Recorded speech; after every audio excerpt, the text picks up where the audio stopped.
Hello and welcome back to the Commander Lurpack YouTube channel. In today's video I'll be showing you how I turned my flag diorama into a Warhammer 40k board section. I hope you enjoy the video. So the idea was to put my flag diorama at the top of a hill. To do this I cut out a 2 foot by 2 foot sheet of MDF and using grab adhesive stuck down the sheet of polystyrene. I then coated it in Mod Podge and more adhesive before adding on a second layer of polystyrene on top. These I then trimmed to size with a craft knife. I then repeated this process until I had the rough outline of a hill, which I could then trim to shape using a hot wire foam cutter.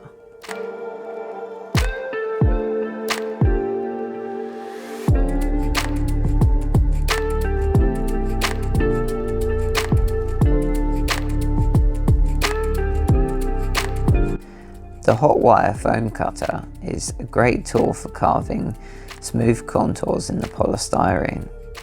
This is actually my mate's one, so if you're watching, cheers Matt.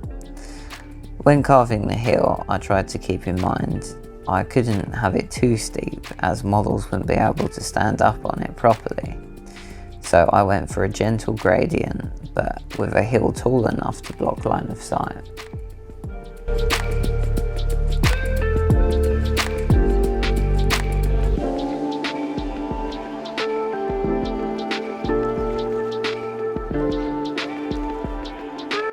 I then gave the entire hill a coverage with Mod Podge. This is really important as it seals the polystyrene and strengthens it as it dries. It goes hard.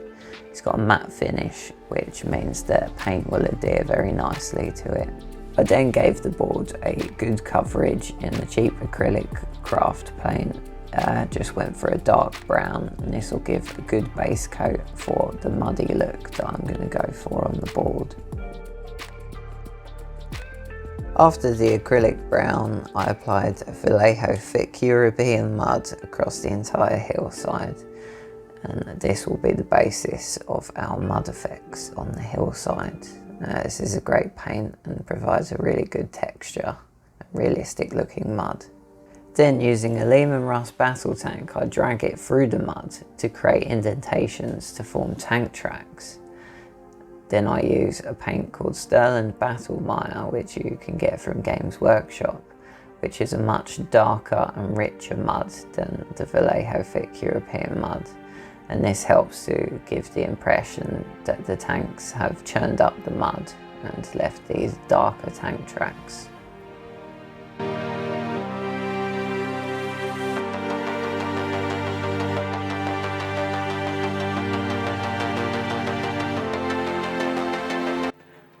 So I can't remember where I left it last time, but all the mud has dried on the board, well, the first layer anyway.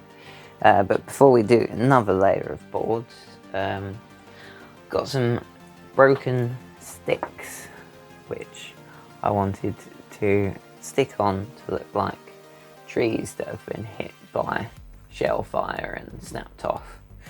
And we're going to stick these on using good old Yoo-hoo.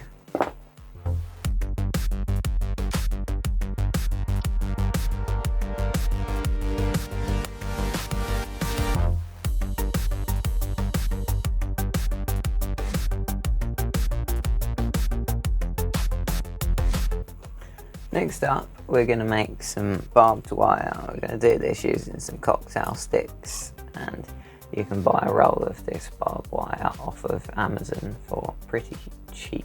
I'll put a link in the description. All you're going to do is get your cocktail sticks,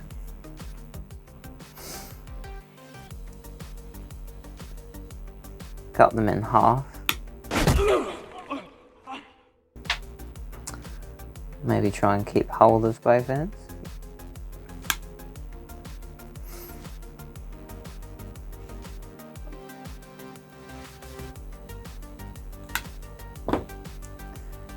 Now your two halves of the cocktail stick will be what we wrap barbed wire around. And the great thing about the cocktail sticks is they've got a point on, which we can use to push into the polystyrene like I did with the tree stumps.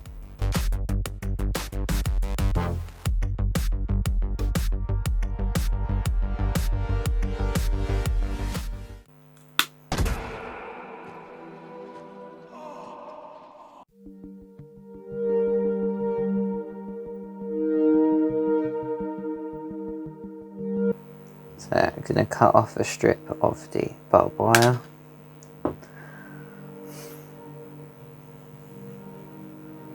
Get some of our cocktail sticks. Think about where you want this to be placed. So I think along here would look quite cool.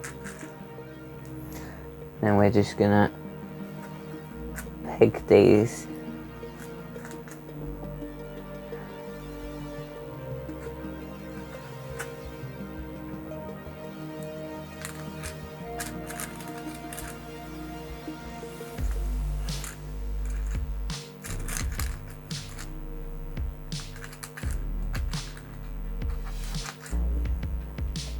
roughly where we want the barbed wire to go.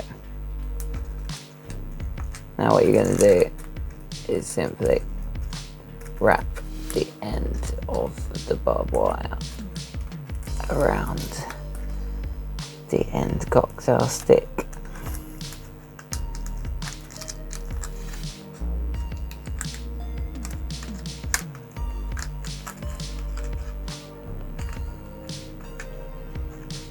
Like so.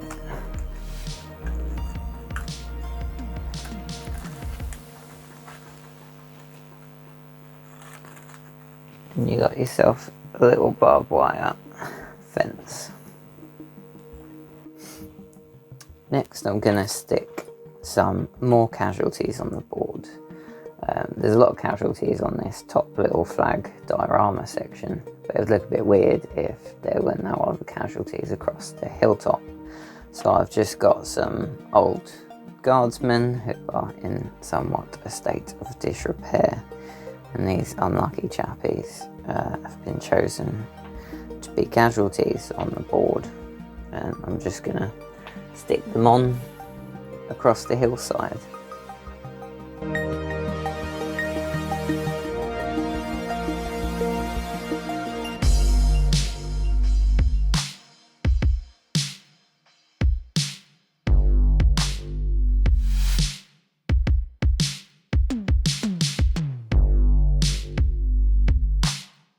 So here's what the board's looking like so far, with the trees and barbed wire and the casualties glued in place.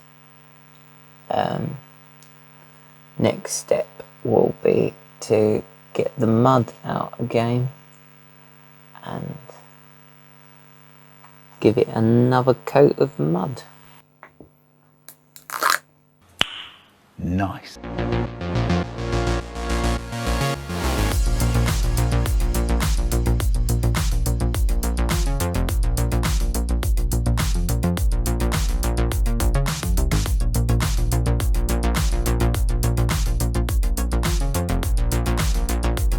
So here's how the board is looking with that second coat of mud. As you can see, it just really gives it that texture that I was after. And the casualties are a lot more blended in with the mud now. You can see why I didn't really need to paint them. I'm gonna add some blood effects to them so that they pop a little bit more from the mud, but I really did want them to try and blend in with the mud so that you almost don't even notice the casualties in the battlefield. They've become part of the terrain in a very grimdark fashion.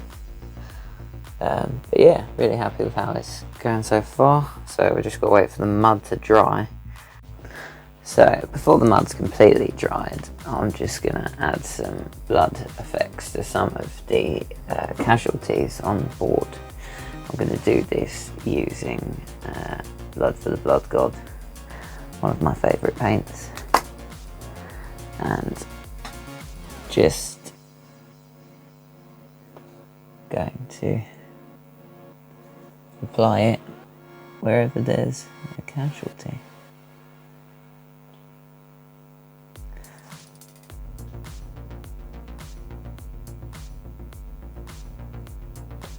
And it doesn't matter too much if it is a bit too vivid, because when we add the AK puddles, which has a pigment in it, it will dull this right down and won't be as strong. If you're after that vivid look, you can then apply the AK puddles again after, or not bother doing it before the AK puddles and just do it all after. But I quite like how it mixes with the muddy puddles.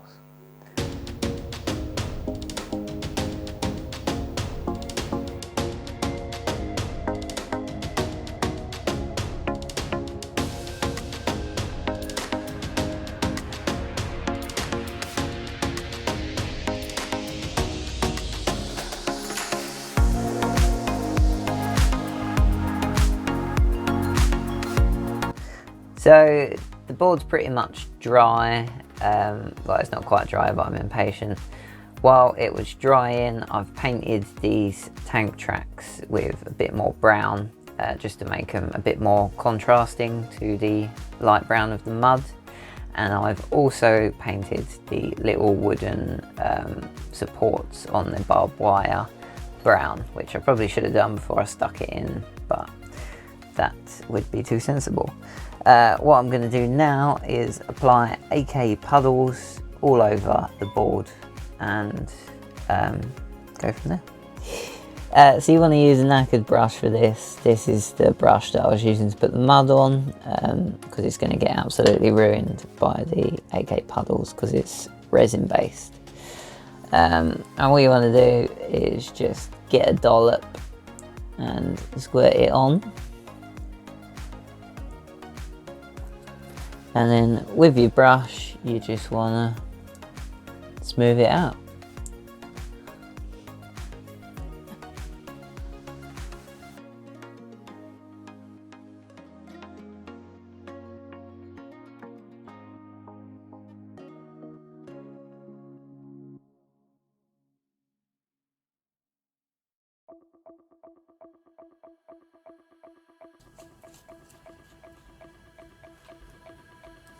As you can see, this just gives the mud a wet and fresh look, and also has quite a cool effect on the blood, as I was talking about earlier, where it sort of mixes with the blood and you get that discoloration of the mud and the blood together.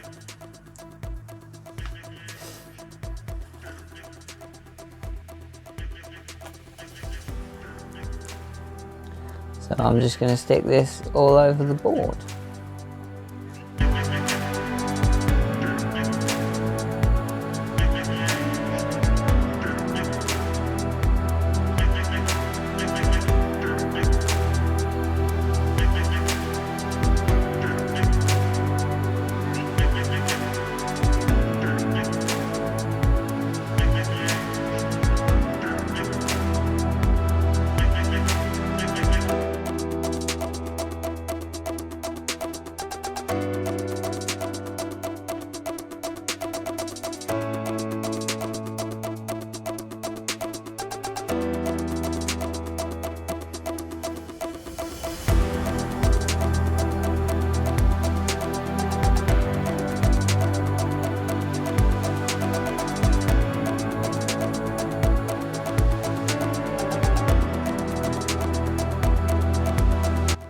Here's what the board looks like with all the wet puddle effects put on.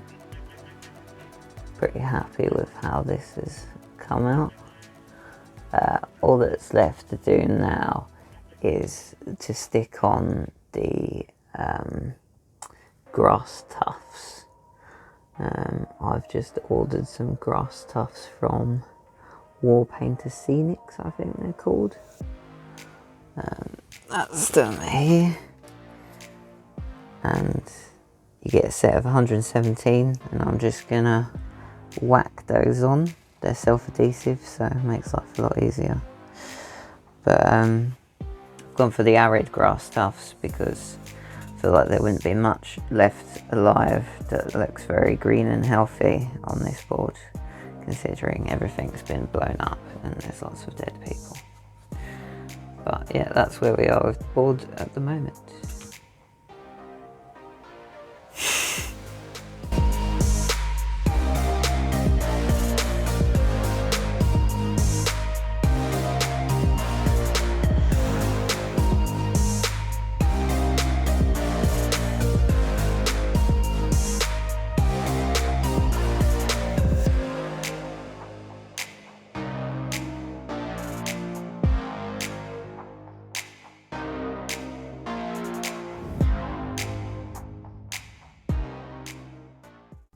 And now for the final reveal.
Thanks for watching the video, and I hope you enjoyed it. If you're interested, I release new content on the first Sunday of every month. So check back in a month on the first Sunday and see what new nonsense I've come up with. See you in the next one.